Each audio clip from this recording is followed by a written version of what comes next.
Now, Sports Talk with Broads. Here's Hunter Brody.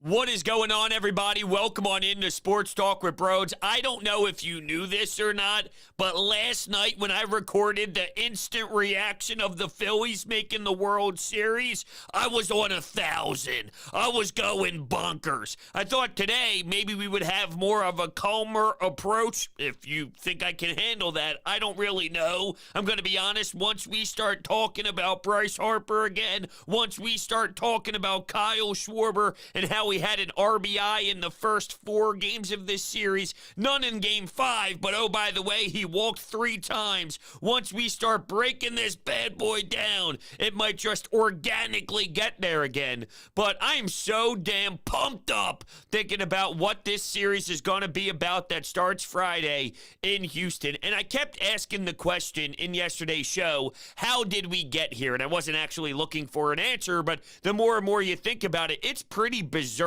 Right? Think about this. If there was no DH in the National League this season, Bryce Harper wouldn't have been able to play at all. He probably would have needed surgery. He would have missed the entire rest of the season. You wouldn't see him until next year begins, and we'd be anticipating him when spring training begins. So the fact that the DH is now implemented here, that was step number 1. The league added a 3rd wild card team. Without that, we're devastated that they didn't get in the playoffs again, and it's a big offseason for Dave Dombrowski, who has a lot of decisions to make on the direction of the franchise.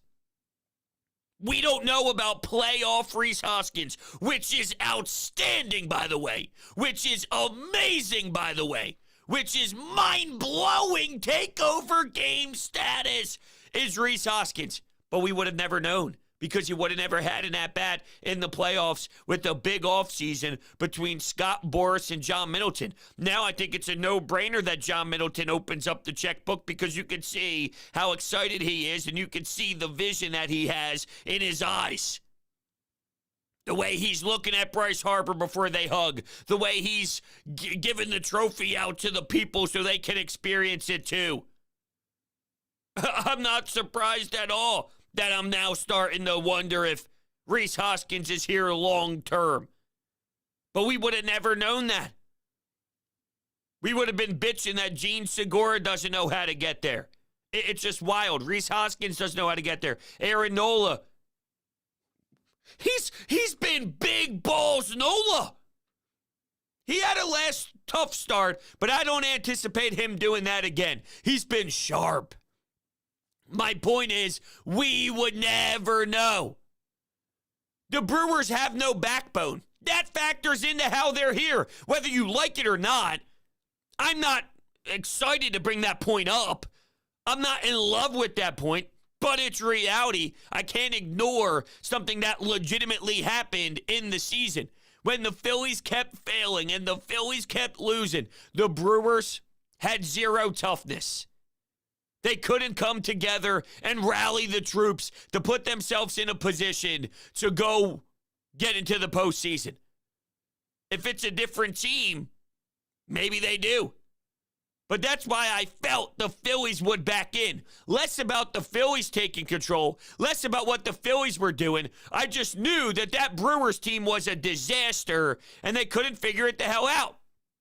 But that plays a role. I'm not trying to be negative or anything. I'm just looking at the details on how we are even in this position, because let's be honest, it's not normal. It's crazy. And I can't believe that we're actually America's team at this point. It helps you're playing the Houston Astros, who everybody despises because of what they did a few years back, and they cheated, and no matter if some players are gone, look, they move on from Carlos Correa, and here's Pena who comes in, and he wins ALCS MVP. So they just know how to push certain buttons. They are an unbelievably ran franchise from that level. But as long as some of those faces are there, you're always going to remember what dirty things they did to win a championship.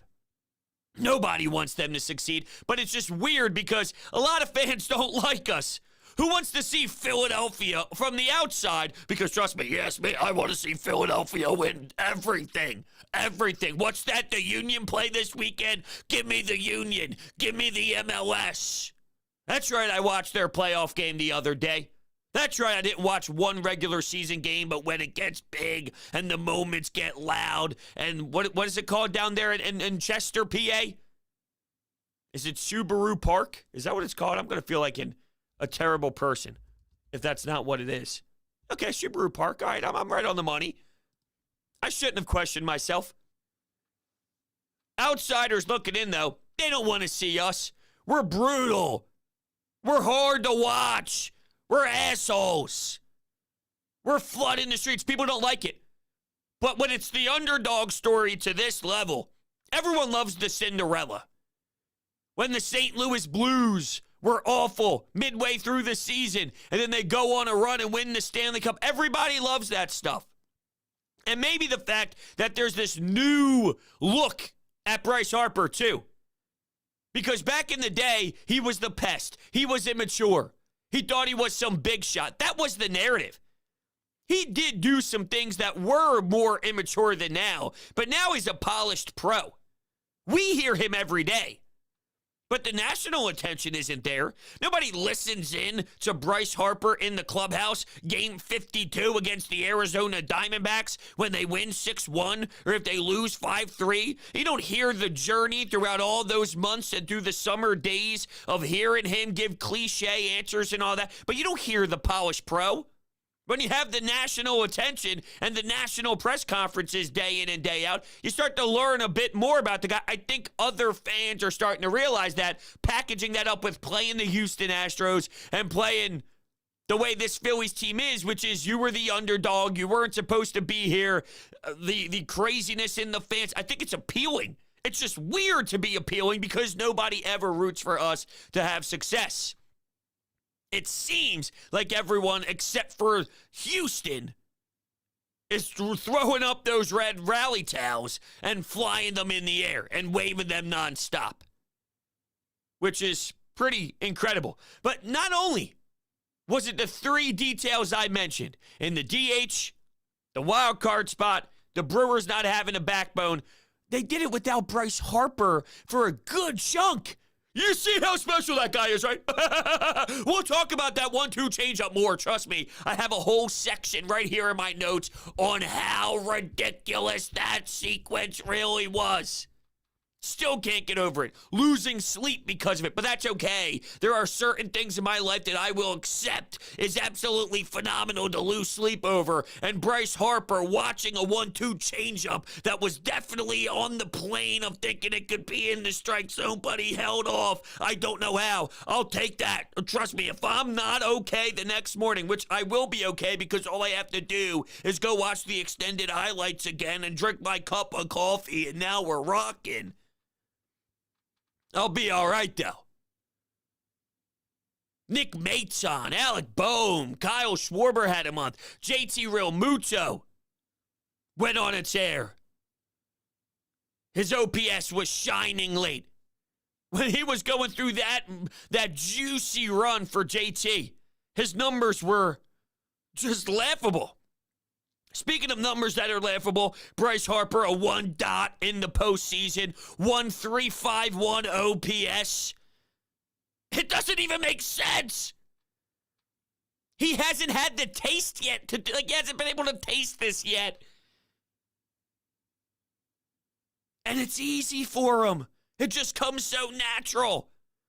Him being locked in. It's a breeze. They did it without Bryce.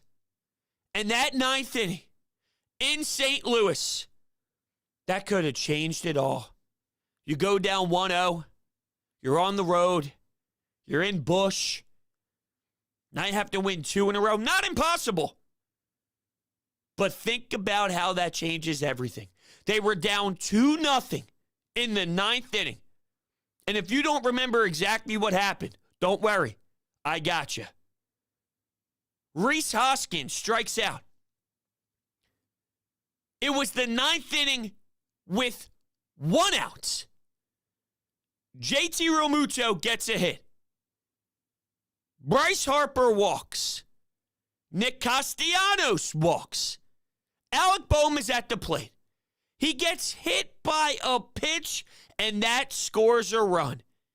Here is a gentleman by the name of Gene Segura. You ever heard of him? Gene Segura with the huge 2 RBI. Nuts! Gene! My man hasn't smelled postseason. He hasn't smelled it in his life. The biggest stage. At that point, we had no knowledge of what Bryce was going to do. Think about the importance of that bat, and Gene Segura gets up. Oh, how about when Rob Thompson puts in a man named Edmundo Sosa, and he comes around to score, and he's sliding, and the place, well, it was there, it went silent, but all of Philadelphia, I'm sure if you stepped outside, you would have heard the entire city screaming at the top of their lungs. Kyle Schwarber even got a sac fly in there to give them more life. But in what world? Think about everything that I just mentioned that happened, let alone firing their manager, let alone dealing with the monotone Joe Girardi. How many times under Rob? Serious question.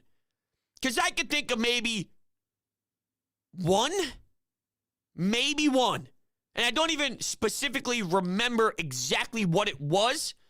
But I remember bringing it up throughout all the post-game shows. But how many times with Joe Girardi here did we have to deal with? And I remember with him, there was a week where you played 2 division teams in the same week. And if I remember, I actually want to go back and look. Because I believe it was the Mets and the Braves, okay? In the same exact week. Now, I'm going back to look for this because I think that's an important detail. But as I do this, I'll kind of lay it out for you. If I remember correctly, it was 2 teams in the Mets and the Braves throughout the week. And he didn't have guys available in the bullpen. They just weren't there. So they had to use crap. They had to use garbage. They had to use nonsense. And I'm thinking to myself, you're competing with these teams in the NL East. It's a huge week. No matter what time of the year it is, no matter if it's May, June, July, when you see these teams, you have to go all out. You have to win these games. They matter so much more than when you play the Pirates, than when you play the Diamondbacks, when you go play the Dodgers. You're playing your division. The impact is strong. Well, that guy pitched 2 days ago, so I got to give him more time because we need him for the late season. You're not going to be here, Joe. You're not going to be here. And I'm sorry, the reason why Sir Anthony Dominguez and some of these other players are available right now isn't because of the way Joe managed them. It's not. They're having good success because, well, Rob Thompson is a genius and he's got everyone solidified. They know their usage. Ranger Suarez is a bit of an outlier and Zack Eflin, but my point is, the way they handled certain people, Zack Eflin wouldn't been handled this way by Joe Girardi. Zack Eflin would be looking around going, what am I supposed to do? Who am I? Am I a starter? Am I a relief guy? Am I mid-relief? Do I go 2 innings? Am I an 8th inning guy? Am I a 9th inning guy? Like, the communication factor that Rob actually had, he speaks to his team. He has dialogue with his team, so there's an understanding. Joe would just say, you know what? Whenever I decide, you'll figure it out. That's an embarrassment. It's not how you go about business. Now, I'm still looking because I got distracted. That was Cubs, Braves, Pirates, Braves, Nationals. I'm telling you, it was in here. I know it was. We are going to find this. Marlins, Nationals. Now we're in September, August. Well, he wasn't here then. Braves, Padres, Nationals. I'll probably give up at some point because I don't want to waste too much. Oh, here it is. I got it. May 23rd, my birthday. How about that? May 23rd, 24th, 25th, 26th. 4-game series in Atlanta, followed by a 3-game series in Citi Field. So they were on the road. And it was one of the sloppiest things I've ever seen from a manager. It's just not how you do it. And I've never seen from Rob Thompson a time where we're going, I can't believe he's unavailable because they need 2 days off. They need 3 days off. They pitched 2 days ago. It didn't add up. They were always in fear. They were always so scared. And they tried to sell to you because they wanted them healthy later on, but they forgot to actually throw in there that you're under 500 and underachieving, so you're saving them for what? And I'm not telling you that the health of pitchers is not important and the health of the person is not important. It absolutely is. I want my athletes to be in a great position to be healthy as a human before I focus on just winning a baseball game because I'm not that type of fan. But when you go one way to one extreme and you keep trying to think that, well, when it gets to October, you're not getting to October, damn it. Not like this because you're babying these guys. That's not what happens with Rob. All right, because Rob's the man. Anyway, I'm just appreciating everything that they've dealt with to get here. Now, Bryce Harper, 1-2 changeup. I was sort of having the irony, by the way, of him getting hit by Blake Snell, us figuring that, oh, no. Because I'll never forget that. Late night game, West Coast game, you're in San Diego. I rarely watch TV in my bed because my wife doesn't like to sleep with the TV on. The light bothers her, so I normally have my AirPods in with my iPad, and I'll watch when I lay in bed that way. But I remember specifically that night, I was able to get the TV on because we laid down early. And my guy, and I'm like, oh my gosh, screamed at the top of my lungs. And then I started to sit there and stare, and all the worst case scenarios just went through my head. And he's grabbing that thumb, and he's shaking his hand, and you could tell in his face that there was a lot of pain involved. We thought that was it. Yet Bryce Harper ends their season, ends Blake Snell's season. It's just fascinating how the sports gods work. So I was having a back and forth with one of my buddies talking about where the Phillies are right now via text. And, he was just talking about, well, I mean, clearly Bryce was sitting changeup. Because if he was sitting fastball and saw that, then he probably would have swung and chased. I mean, it was a filthy pitch. Let's be honest. It was a disgusting, awesome pitch that you hope and pray with something that good that the batter will try and take it for a ride, right? But even if, put yourself in his shoes, you're sitting change. Let's say you are sitting change up, and he probably was, because if you're sitting fastball, you're swinging. There's no way that didn't look juicy as hell. There's no way that didn't look intriguing. I've seen Bryce Harper swing it worse. We've seen him take aggressive swings. We know about his body and how much torque is in that when he takes his hack at it, and it's so violent, it's heavy, it's mean. We take 5 of those cuts, even when someone's not pitching. If we just took practice swings as hard as he takes real swings, we're dead. Our upper half is 10 feet off of our lower half. We'd have walking legs with no body, with no torso, and our torso would be off to the side with no legs. And he didn't go after it. The level of focus. I think it's easy to just watch it and think he didn't swing because it was a ball. Remember, and I have the sequence written down here from last night. It was 0-1, 1-1, 1-2, a couple fouls in a row, and then the changeup popped up. All right? So he's sitting there battling. The intensity of himself in his own head at that time to lay off that pitch, it's rare. That part is so rare.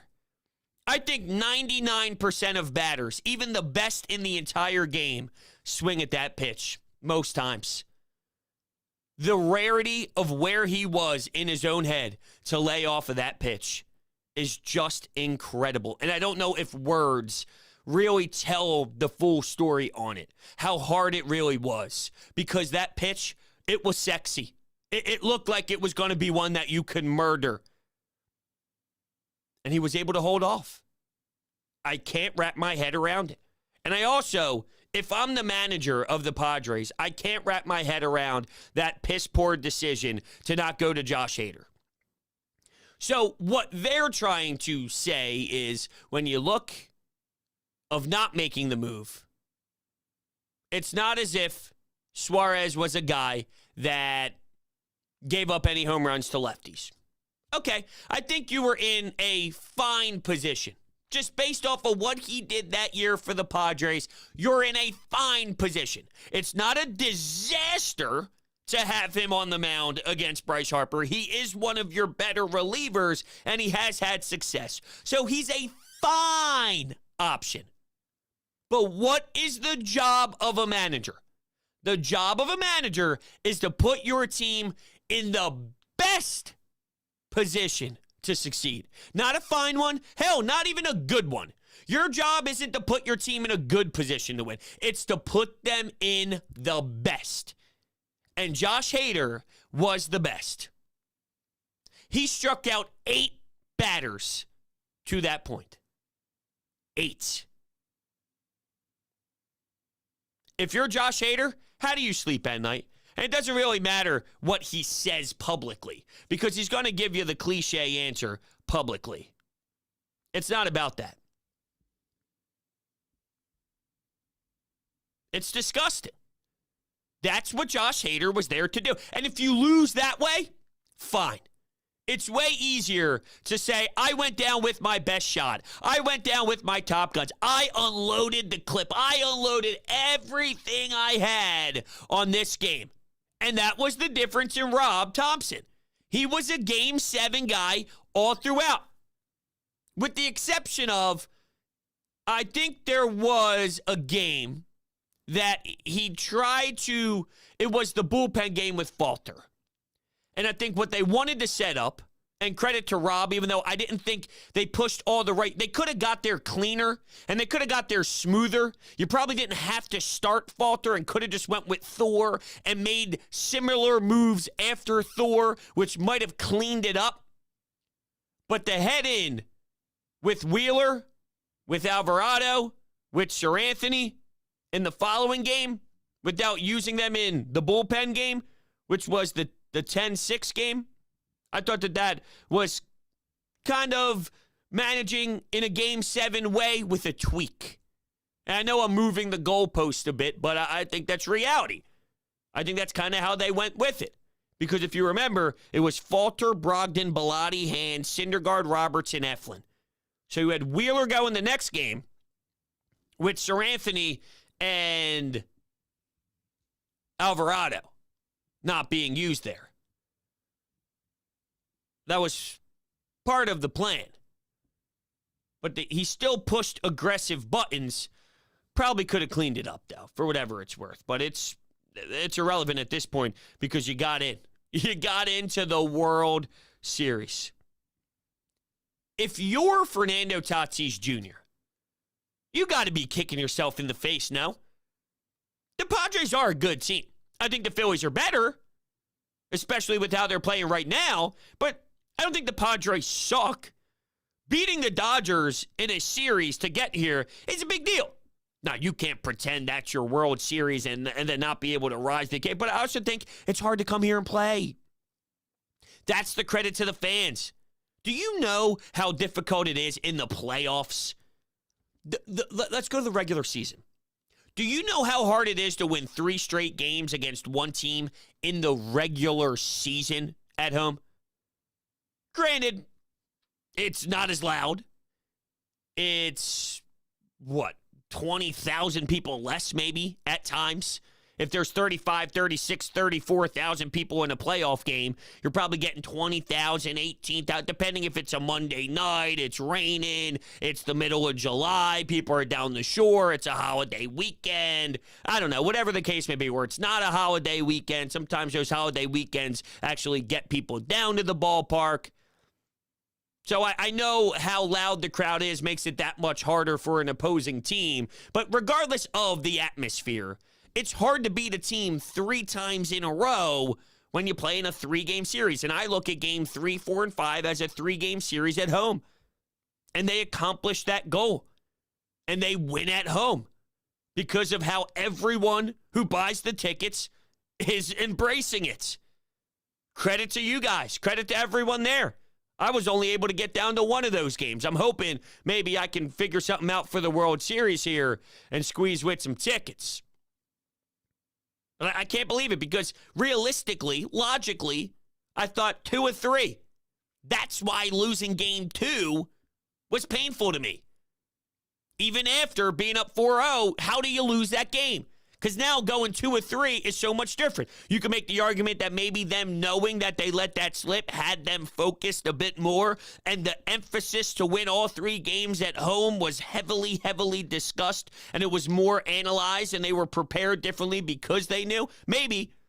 And they did steal it right back because when the Padres took their lead, here's Rhys Hoskins setting the tone. And Rhys, I can't praise him enough for the obliteration of the ball. It's coming with some ugly stuff in the field, but man, oh man. We're getting the hot Rhys Hoskins that's super enjoyable at the right time. And it's working together with JT, with Bryce, with Schwarbs. So Schwarbs had a couple of tough games to start off the postseason. Look at what he does now. Seriously, I have his numbers up right here. All right, game 1, he had 2 hits, 1 run scored, 1 home run, 1 RBI, 1 walk. Game 2 of this series, 1 RBI, 1 walk. Game 3 of this series, 2 hits, 1 run, 1 home run. He had 3. I'll simplify things. He had 3 home runs in this series. Okay, he had 4 RBI. He walked 4, 5, 6 times. Let me know if that's good. Let me know if that's something that you want at the top of your lineup, because I'll tell you for free, I absolutely do. What Ranger Suarez did, by the way, is something you do when you, and I'm not saying he's not a stud, but he definitely is. He's 1,000% a stud. Oh my God, the fact that you can use him in this type of versatility role is magnificent, and every team would be dying to have somebody like this. I just want to put it in perspective. Coming out of the pen for a series clincher, that's stuff Max Scherzer would do. That's stuff that those fiery competitors, your team needs a couple outs, and it's the 9th inning. You're projected to go game 7. You didn't pitch too far away ago because Ranger did have a start. And it's give me the ball. What do we need? We need 2 outs. Give me the ball. So not only did Ranger have a hell of a day when he started in this series, way better than what happened against Atlanta, well, we were happy that he grinded and kept it afloat, even though he only went 3 1/3. It was like, okay, you handled adversity. We need more. We got to stretch you out. We need more length out of our starter. But given that was very early postseason, here's the ball. It's like, okay, that stuff happens. Could have been a lot worse. It could have been 4 or 5 runs, and maybe that changed the trajectory of what happens. But you kept your team involved through the grind. There are some guys that don't handle it as well as you do. And he's coming in game 7, just like the detail of the 1-2 count and holding off if you're Bryce. I don't know if the Ranger thing has really settled in to everybody yet. Just because we're stoked, we're pumped, this is great. No, Rangers coming in, knowing that if they lose, they got to go to game 7, and he's your game 7 starter, knowing he didn't pitch too long ago, and he could be used anywhere. And he's always ready. And he did it pretty damn easily, too. Granted, got a bit of luck due to a bunt, which I still think the decision is dumb. But he got that fly out to Nick Castellanos. We didn't sweat it out once he took the ball. We can't take that for granted. Whew.